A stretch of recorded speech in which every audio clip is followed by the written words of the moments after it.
I got myself a multi-function welder so I can try welding for the first time. I got myself a nice thick 1/4 inch plate. I didn't know how heavy that would be. Damn. And some magnets. And then I got a bunch of this rack rail. It's a little bit of a pain in the butt to get the paint off so that I can weld on it. But I used my new chop saw to cut it in half, and then I welded it back together. It's kind of nice, the automatically knew I was going to start with MIG. Had my wire size fit already, and I defaulted to an 80-20 split gas, which I have. It's down there. But I just mess with the current depending on what I'm welding. I was doing started out with 200, and I was setting things on fire because that's the way it came out of the box. I moved it down to 120 when I started doing this stuff here, these little coupons, doing little practice welds across there. My very first ones, hopefully that's not rotating, were cold as shit and spattery. There you go. See all the little holes in this one here and this one up here? My gas flow, I had set it to where it went to 20, but I barely turned on the cylinder itself, so it couldn't keep it up because I was scared of it because it's such high pressure. So now I turn it on and slowly open the valve all the way up, and now it's maintaining the 20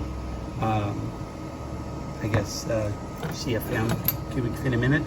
Anyway, so then the middle weld doesn't have any, boy, that's focus factors, didn't have any of the holes in it. It's awfully blobby, but I was just going across the surface, and I'm too slow.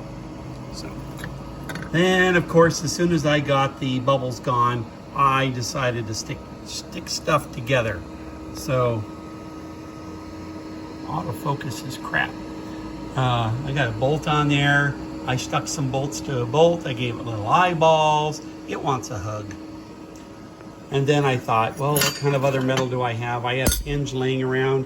I figured I'd want to try that too, so I could make things that move. And the hinge welded on there. I mean, the weld looks like shit, but because I'm still working on smooth, steady movements, but it's stuck. I whacked at it, and it doesn't just break off. And then I'm trying this. I got this a bunch of this pipe. The paint does come off real easy for this, but it's thin gauge. It's from a trampoline. Got a bunch of trampoline frame parts. And so I thought I'd weld that to a thicker piece of metal. And the very first shot I did was at 100 amps. And well, it ate the pipe. I touched it and it just melted the pipe like it was welding rod. So I talked to my buddy ChatGPT, and they said, well, maybe you want to bring that down a bit. He gave me a bunch of other things, like putting a little bushing in there to thicken the pipe a little bit so it has something to melt. But I dropped her, let's see if I can get that to focus. There we go. I dropped her down to 80 amps, and now it doesn't seem to melt the pipe. I'm kind of focusing the weld first at the stock, and then I'm drawing it up to the pipe. But it's not melting the pipe anymore, and it's sticking to it.